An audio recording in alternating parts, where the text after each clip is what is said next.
Welcome, brave souls, to Fear File Chronicles, your one-way ticket to spine-chilling stories and terrifying tales. Tonight, we'll be diving into the darkest corners of the human mind with the story. I've discovered a horrifying truth, penned by the twisted mind of Spookfox. Together, we'll explore the unexplained and face our deepest fears.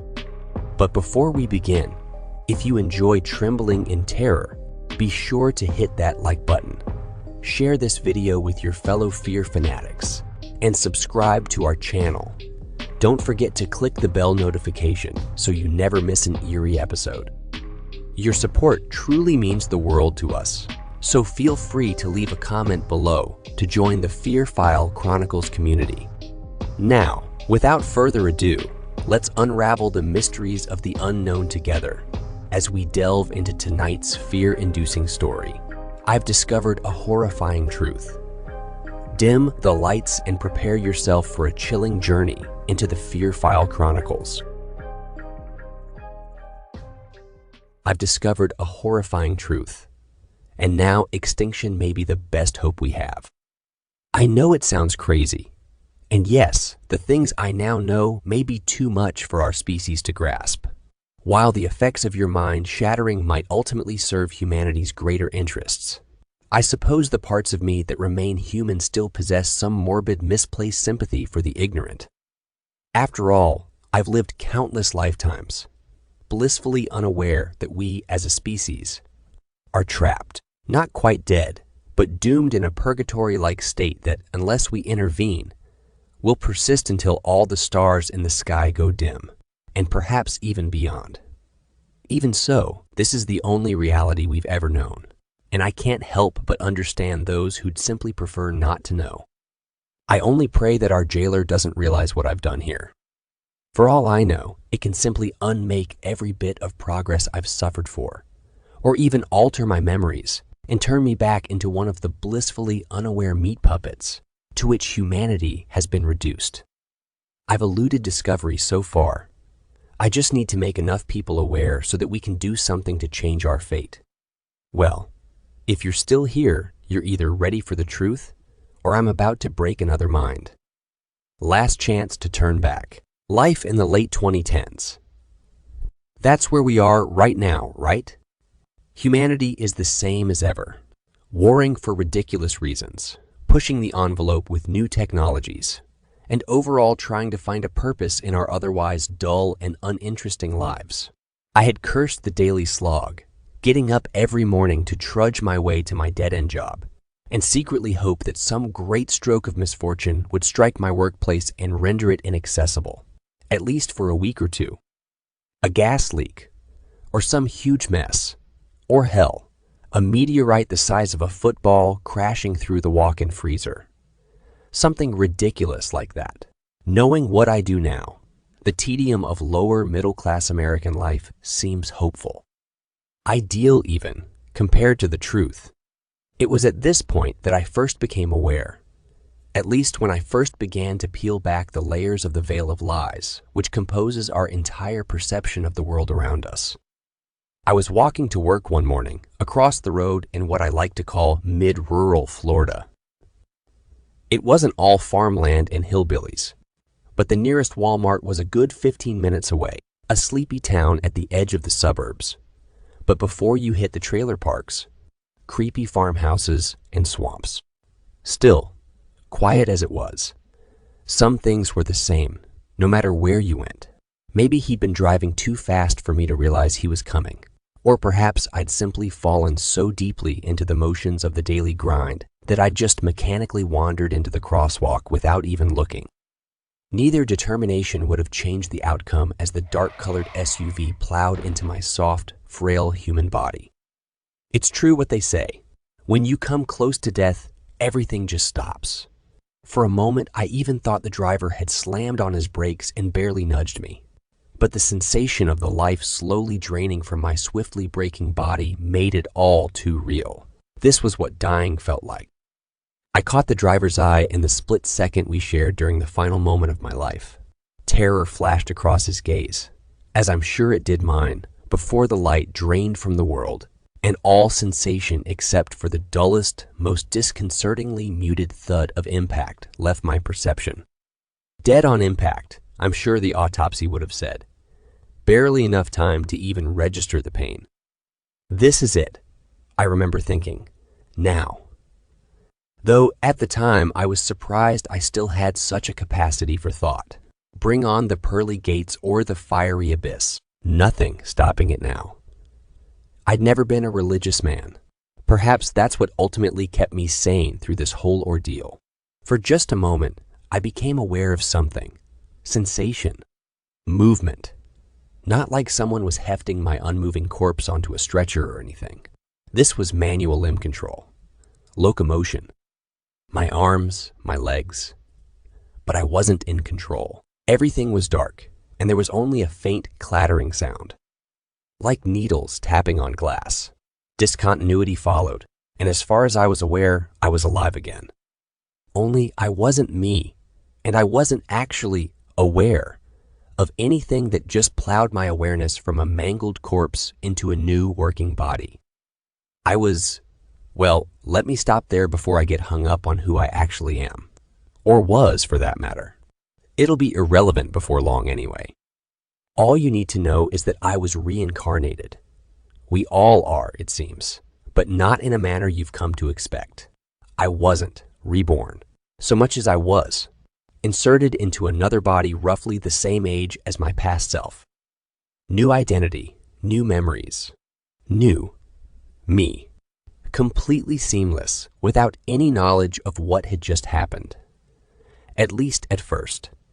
Life carried on like I'd never met my end at the business end of a speeding motor vehicle, and my existence on the complete opposite end of the world seemed as normal as ever. Until, of course, humanity exemplified both its lust for destruction and its unerring frailty once again. My next death came at the hands of a homeless man on the streets of Moscow. He'd asked for change that I simply didn't have, and responded with an empty bottle of vodka to the back of my head when I relayed this to him. Once again, curtains of darkness drew over the world, and I became distinctly aware of being someplace other than the cold, snowy streets of Russia. Even more perplexing, I remembered the car accident. Every little detail of the wreck that had claimed my previous life was as fresh as if it just occurred. Before I could even think to puzzle over this, I felt this dark world slip away, but not before I heard the odd clattering sound again. I went through many lives after that, in many places. Africa, Asia, back in the US. I can barely remember most of them. It seems like only violent deaths can bring me back to that horrible place beyond the terminus of life. But through it all, I began to piece some things together, and the dark world that lingered in my perception after death became more clear. After a particularly gruesome death courtesy of a pair of wild dogs in Australia, I of course returned to the world beyond. Only this time, something changed. I could see, for the first time, whatever passed for eyes in this body of mine could sense the world around me. I couldn't control where they looked, nor did I recognize the dark amber walls surrounding me. But I could finally see just where I went after each bloody death. I could tell it was dark, but my eyes were accustomed to it, perhaps built for low-light environments. I could also move, but I was not in control of my motions. At this point, I was a prisoner in this body, peering out through alien windows as whatever contained my consciousness moved about these dark yellow-orange tunnels. The walls themselves looked almost organic. Chitinous or resinous, maybe. Slightly shiny, like they were wet. I couldn't feel anything, but once again, I heard the tapping, tinking, clattering sound. I heard it in the distance and very close every time my body walked. This surreal experience lasted maybe 15 minutes, providing a short-lived tour through the strange alien tunnels before I was pulled from purgatory and back into life again. My recollection of this place ceased until my next bloody death. Again, my perception of it grew stronger and continued to do so each time my life came to an abrupt and violent end. I can't remember how many times I'd gone through the cycle before the bombshell of dreadful, horrible truth descended upon my mind and mangled my perception of life, existence, and the universe as a whole. I can't even recall how I died that time. I think the trauma of finding out where I went with each death took that knowledge wherever it took my sanity. For all the times I'd been to this place, I'd never seen another living soul, never spotted what made the strange clattering sound, and still had no idea what kind of body I had, if I even had one at all. For all I knew, I was just a soul in a jar being carried around by a demon, and this place was hell. Really, that would have been preferable. The biblical hell was all fire, brimstone, and suffering, but at least you knew what you had, what you were. No one could have imagined this. No human mind in that pathetically Luddite era of our history could have conceived of the things I now know. And if they had, I'm sure they'd have killed themselves to ensure they never met this fate. I was walking along. Well, being walked, I should say, as I still had no control over my limbs. And eventually came to a new part of the world beyond. The tunnels opened into an enormous antechamber, where what appeared to be translucent pods made of rough glass or resin lined the towering walls. It was here that I finally saw them, the denizens of this horrible place. Huge, vaguely insectoid and pale, vestigial wings hung limp from their back, and 4 spindly legs arched upward and curled down from a body that could only be described as a center of Greek myth. But all chidden, 4 arms tipped with grasping claws, and a vaguely wasp-like head, complete with twitching antennae. I tried to scream, but my lips either refused to move or simply did not exist. Looking back, I don't know what good it would have done. I just couldn't think of anything else but to vocalize the horror of what unfolded before my eyes.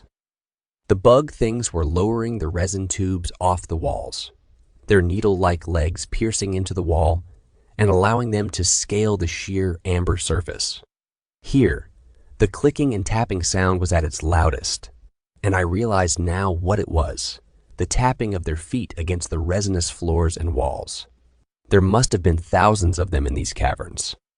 Panic rose in the phantom space that might have been my heart as I was made to approach the wall. Up close, the things were just as pale and grotesque as anything else you'd expect to find in a near lightless environment. There had to be a dozen in the room right now, some coming and going as they worked to peel open the tubes and retrieve some unseen treasure from inside. Many of the bugs appeared to be injured or damaged in some way, their carapaces pocked with holes, some missing entire limbs. Whatever the cause, they appeared entirely unconcerned with their wounds. I stopped at the foot of the wall. I suppose I should have put 2 and 2 together by this point, but my mind refused to accept the theory stringing together in my mind. I watched a bug thing higher on the wall pass a tube down to a lower one, then one even lower, then to me. 4 chitinous graspers took careful hold of the tube and, with unimaginable strength, hauled it aside and set it down. My mind spun as I witnessed the hands, the ones attached to this body from which I viewed this terrible world, tear into the resinous membrane at the front of the tube. Only when my body tilted forward so it could view its own handiwork did I finally realize the truth. Large, compound eyes, wasp-like face, complete with antennae, sharp, pincered mandibles. This was me, my face, my body, my hands, my prison. I think the shock of my realization awakened me to something as sensation began to creep into my horrible, clawed extremities. I begged for it to go away, to retreat into the recesses of whatever veil had held it back. This couldn't be me. I was a human being. This was all some horrible pre-death nightmare that only seemed quite so long because of the time distortion we experienced in dreams. My death at the intersection was my only true death, and I was just dreaming the rest of this. Just dreaming. But the sensation persisted. No veil of darkness swept the world away, and no beam of light carried me to the heavens and away from this hellish world. I watched helplessly as the resin glass was torn away, and a dazed, but otherwise seemingly unharmed human came into view. The clawed hands, which I refused to call my own, made quick work of that, piercing into the man's carotid artery, producing a spray of blood and a gurgling sound I had previously figured exaggerated for gory movies. It tore into that body, dissecting flesh and bone with its powerful claws, ripping viscera apart and completely dismembering the human corpse. The sensation of human body parts squishing under my fingers made me want to vomit into the ethereal void that was my existence. Other workers approached and began to cart the mess of organs, limbs, and tissues away. My body carefully took the head in its hands, its claws effortlessly snapping off the jaw, ripping flesh from bone and cracking the skull in just the right way to remove the intact prize waiting within. The brain. It discarded the rest of the head, tossing the remnants into the open chest cavity of its victim, which another drone casually hefted into its impossibly powerful arms and began to cart away to places unknown. At this point, the darkness began to return. Despite my terror, I fought against it, clawed at the awareness of this world, desperate and horrified to know where this hellish rabbit hole went. I think something broke that time. Something in the system of life and death as it has been for humanity for, God, I don't even know how long now. I awoke to my new life. A flood of memories threatening to overtake me. A woman sat across from me at a table and 2 children looked on vacantly. I nearly choked on the pasta in my mouth, and some words sputtered out in apology. In Swedish, I think, but I can't tell. No one looked at me. I hastily excused myself and stumbled upstairs toward what I vaguely recognized as my bedroom, the tunnels, the bug things. I could still remember them. Even now, death brought me back there. So to find out what happened, I needed to die. And it couldn't be clean either. I dug through a drawer and found a large pocket knife. My mind raced. What the hell was I going to do? Yes, I had to know the truth, no matter how horrifying. But at what cost? Through the haze of broken, disjointed memories, half inserted into my addled brain, I realized that the woman downstairs must have been my wife, and those children. God, I couldn't even think of it. It wouldn't just be my life I was destroying. As I struggled to make my decision, however, I realized something. They hadn't reacted at all when I'd stormed off from the table. None of them had even looked at me. I went back downstairs and peered around the corner. They were still there at the table. My wife and 2 kids, mechanically forking noodles into their mouths. There was something horribly inhuman about the way they ate. I called out to my wife, but she didn't answer. I yelled to her this time. Still nothing. What the hell was going on? More fascinated than concerned, I hurried into the kitchen and smacked one of the kids in the back of the head. He didn't even flinch. He just kept eating. When I slid his plate away, he just reached his arm out farther for it. Not a single one appeared to realize I was there. I'd seen enough. Whatever this was, it sure as hell wasn't the answers I sought. I brought the knife to my throat, held my breath, and did the deed. The pain surging through me as the blade pierced my carotid artery distracted me from the compulsion to stay in this place, to embrace the lie, and forget the horrors I'd seen. But I couldn't. I had to go back to the truth, to see where it all wound up. It didn't take long for me to bleed out. Sure enough, my consciousness returned to the inside of the wasp thing in the tunnels. It had made its way to another part of the structure, to what I could best describe as the end of an assembly line. Hundreds of fresh, new workers, free of any blemishes or wounds, sat lined up on the floor, their bodies rising and falling with their respirations, but otherwise inert. My organic prison skittered toward the nearest drone and, grasping the human brain in one hand, took hold of the new drone's head and pried open the back plate of its chitinous exoskeleton. The damn thing had a hollow head, save for the end of a spinal column. My hands carefully maneuvered the fresh brain into the drone's head, setting it atop the spine. Another hand went to my mouth, where a glob of sickly gray-green mucus was coughed up. The taste brought on another phantom gag reflex, and I couldn't even begin to describe it. This disgusting snotball was slathered around the base of the brain and spine, and the new drone's head was closed up. Its body twitched a couple times, then went full-on grand mal for half a minute. All the drones in the room stopped, but I hardly even noticed. The psychic scream ringing in my head was enough to drive me teetering back to the realm of the living, but I somehow managed to hang on just long enough to endure it. God, I wish I hadn't. Memories flashed before my eyes. School children. Homework. A first kiss, maybe. First job. A funeral. Then, a black sky. Military air raid sirens. Followed by the deafening rumble and blinding light of an MOAB colliding with it. Our jailer. I awoke in a human body once again. Just like last time, I was thrust into a brand new life, already in progress. Now, however, I didn't have to fight away the new memories. They came, and they found their place, but they were foreign, irrelevant. The truth had firmly burned itself into my real brain, the one sitting in the once vacant skull of a mass-produced drone, birthed by an entity humanity never had any hope of defeating. The woman who must have been my wife shifted and turned toward me in our bed. She asked me what was wrong, and I responded effortlessly to her in French, telling her I was fine. She hummed sleepily and turned back over, apparently content. Her name was Amalie. We had 2 children, Jean and Camille. I was a successful software engineer, and she was a school teacher. All things considered, this wouldn't be a bad life to live. I could forget everything I'd seen and just continue on in ignorance.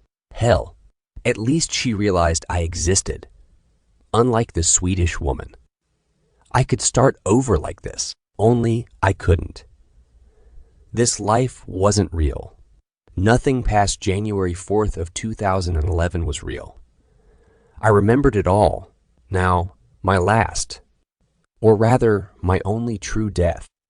NASA and the ESA had co-discovered the anomaly in 2002, an absolutely massive patch of dark space, slowly edging across the sky. It couldn't be seen by anything but the most powerful telescopes of the time, and it was nowhere near us. Or so we figured. This curiosity turned nightmarish, as one day the shadow completely vanished, only to be discovered around 3,000 light-years away from its original location. Not only that, but it had gotten closer. This continued for the next 8 years. The shadow would travel to some seemingly random place in space, only to disappear and reappear again. Each time, it drew nearer. Each new discovery raised more and more alarm among the scientists studying the phenomenon, and word eventually got out that something big was headed our way. We still couldn't see what it was, of course. Space is dark, and it was still outside our solar system, unlit by any of our stellar neighbors. Even if light had reached it, we simply didn't have the technology to properly image it. It wouldn't have mattered anyway. All the world's combined arsenals, nuclear and otherwise, wouldn't have dented this thing at best. We knew it too, when it finally appeared at the edge of the solar system, its vaguely circular body surrounded by pale, fleshy tendrils and jagged, rocky-looking flesh. If this thing wanted to kill us, it wouldn't have to try hard. Best estimates put the thing at just over 50,000 kilometers across, about 5 times planet Earth's diameter, give or take. Yet despite its immense size, it seemed to have no gravitational effect on the bodies around it. It passed right by Pluto without flinging the tiny non-planet into the depths of space, nor did it appear at all disturbed by Jupiter's immense pull. This tendril-covered pseudo-planet spat in the face of gravity and single-mindedly floated toward its destination, Earth. Panic. the likes of which no disaster movie could depict soon ensued. The approaching entity had done nothing to prompt any feeling of dread. It hadn't fired any weapons, shown any aggression, or so much as nudge another planetary body on its way here. But humans are flighty creatures at the best of times. People acted like the end was already upon us, pouring into churches, murdering those who'd wronged them in some final acts of revenge, fleeing the resulting carnage and chaos, or committing suicide en masse. Those who died before our jailer's arrival were the lucky ones. At least if their brains were destroyed in the process. I don't think it can use the broken ones. I remember the day so vividly now. It's as if the newly activated drone seizing had reawakened it in my mind. Some side effect of the hive mind that keeps them running, combined with the final desperate cries of the freshly implanted brain before its awareness was suppressed.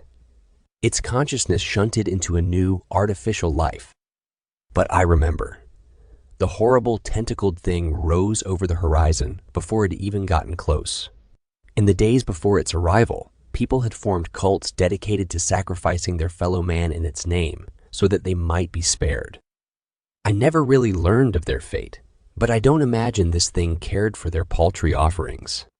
The thing's rocky surface lit up with tiny flashes of distant nuclear fire in the month leading up to its arrival.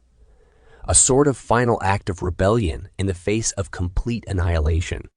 We all knew that, even if we managed to kill this thing, it was on a crash course with Earth. We'd be obliterated on impact. But humans are warlike at our cores, even if people refuse to admit it. There's something deeply primal about killing something that's trying to kill you, even if it won't necessarily mean your survival. Eventually, the nuclear bombardment stopped. The world governments, suddenly freed from their old hatreds and conflicts, decided to hold the rest of their arsenal on the odd chance that this thing meant to invade Earth, rather than simply crush it in some massive unseen jaws. Well, they were half right. An invasion did happen. They were simply wrong in their assumption that their weapons would make any difference. The world darkened. Massive tendrils plunged into the ground, causing earthquakes the likes of which we'd never recorded. Ground defenses worldwide were rendered largely useless, and millions died in the resulting upheaval. I was one of the lucky ones, if you can call us that. Entire countries were reshaped overnight due to mass flooding and tectonic shifts, but those who survived were in for an even greater horror. The bug things. They descended through the tendrils as if they were colossal, fleshy elevators, pouring out of hollow openings and charging heedlessly into the resisting human ranks. Unlike their floating master, the bugs could be killed. Hundreds of thousands were torn apart by gunfire, mortars, and aerial strikes. For months, the remaining holdouts fought the invaders, many opting for suicide to prevent capture, lest they be subject to whatever horrible things lie in. Wait up the fleshy tendrils, and inside the colossal monstrosity above. As our numbers waned and the ceaseless flow of enemies trampled over their own dead, the few remaining aerial transports opted to deliver nuclear devices to the front lines. Once a position was overrun, a bomb would be detonated, absolutely devastating the enemy ranks. But for every dead bug, 2 more seemed to crawl from the tendrils. They gathered the charred, irradiated remains of friend and foe alike, and crawled up the tentacle tunnels from which they came. I met my end in the same manner as the human screaming in my head. I was captured, dosed with some kind of aerosol sedative, and stuffed into one of those resin pods. It was placed into one of the tendril walls and slowly drawn into the upper levels of the creature in space. In my haze, I felt hopeful. Maybe if we could kill enough of these things, we could get inside and strike back. We could kill the master. Maybe even survive in the apocalyptic hell it had brought upon us. I held on to that hope even as one of these goddamn bugs tore my body to shreds, and I slipped into the all-encompassing darkness that is true death. Then I woke up, a new man. And you know the rest. I can't tell you whether heaven or hell are real. I don't think any human alive that day will ever know, unless we do something to free ourselves from this madness. I've died, lived, and died again so many times since I learned the truth. And I have some theories about what exactly this thing is. This is more than just the musing of a madman. I believe the things I've learned may yet save us from this fate. For one thing, our home is gone. Forget all illusions about going back to Earth, because there simply isn't an Earth to go back to. Over time, I've dipped into the hive mind, listening to the echoes of thought riding on psychic waves that control the drones. And I've watched it tear apart our beloved planet more times than I probably should have. I've seen this thing's thoughts, its ideas, its dreams. I can't tell you why it's doing this. It doesn't think like we do. It doesn't communicate in words or syllables.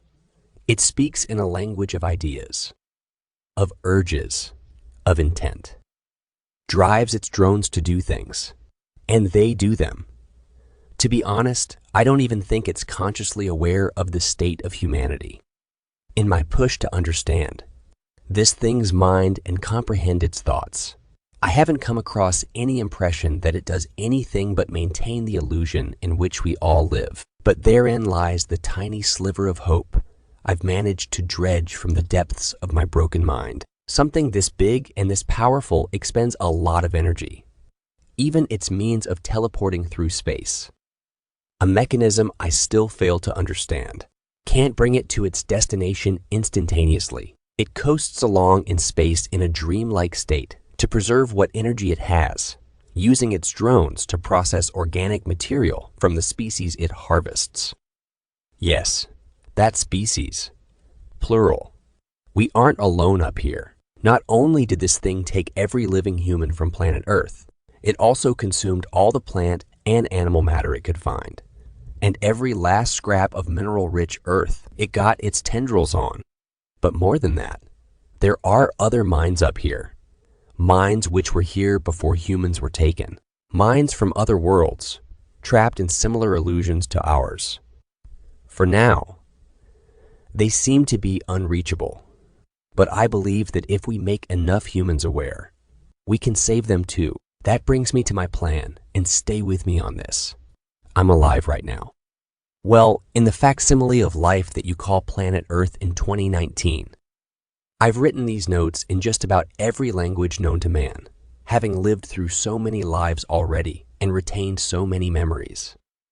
For now, this plan is safe from the prying eyes of our jailer, as it's still asleep, scanning the cosmos with senses indescribable to human minds, in search of new life to absorb. Why it does, this is still beyond my understanding. Maybe it's a living vacuum cleaner, sucking up the garbage life in the universe. God only knows we'd qualify. Maybe it's some sick and twisted means of cataloging life and preserving it before it's wiped out by some cataclysm. Or perhaps it's completely meaningless, like all life, and the universe is just cruel and unforgiving and horrifying in ways we could have never comprehended. I suppose we'll never know. But there is a way out. You have to die. Not only do you have to die, and gruesomely so, but you have to kill as many people as possible. Brutally, violently. Take as many lives as you can, as often as you can, and spread the hell out of this message. I know it sounds insane, and I hope it is. God, I hope I've just done a metric ton of drugs and been delirious for the past decade. Anything would be preferable to this hell. But you have to believe it. Surely you've seen the signs already. Flickers of memories from past lives, sensations of déjà vu, and the sense that half the people around you are just facsimiles of human life, waiting for a soul, a mind, to be implanted. That's why we're stuck into already set lives after we die, because this thing has invented them for us already. There are empty shells of human beings, like my Swedish family, countless lives ago, wandering this pseudo-Earth every day, just waiting for some fool to kick the bucket and fill a new role. And it's so seamless that it's almost perfect. Almost. I leave you with this plea. Do your part to save humanity.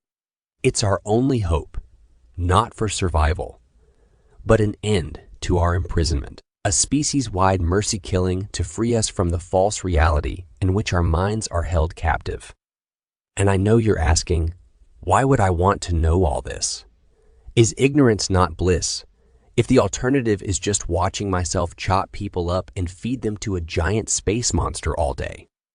Well, maybe, but here's the juicy part. Recently, I've made a startling new discovery. I was testing the extent of my senses in my drone body, and I found that I was able to wiggle the end of my antennae. Just the end. Just a little. But like an arm you've slept funny on that's gone numb overnight, that little wiggle paves the way for greater motion.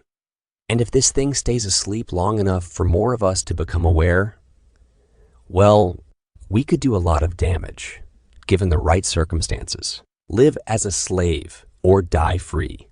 We've made that choice as a species time and time again. Why not partake in one last rebellion? One final collective middle finger flipped at the universe that decided we weren't good enough. I'll see you out there, friends. Happy hunting. Well, my friends, we've reached the end of tonight's chilling tale. I've discovered a horrifying truth by the talented Spookfox. I hope you've enjoyed our descent into darkness, and that you'll carry a piece of the Fear File Chronicles with you as you drift into uneasy dreams. If our story left you shivering and shaking, don't forget to like this video, share it with others who crave a good scare, and subscribe to the Fear File Chronicles for more haunting horrors. Remember to hit the bell notification so you're always among the first to know when a new nightmare awaits. As always, we appreciate your support and would love to hear your thoughts in the comments below. Sharing your fears and frights with us truly means a lot, so don't be shy to engage with our sinister community. Until next time, remember to embrace the darkness, for it is within the shadows that our most terrifying stories are born. Good night, and stay scared.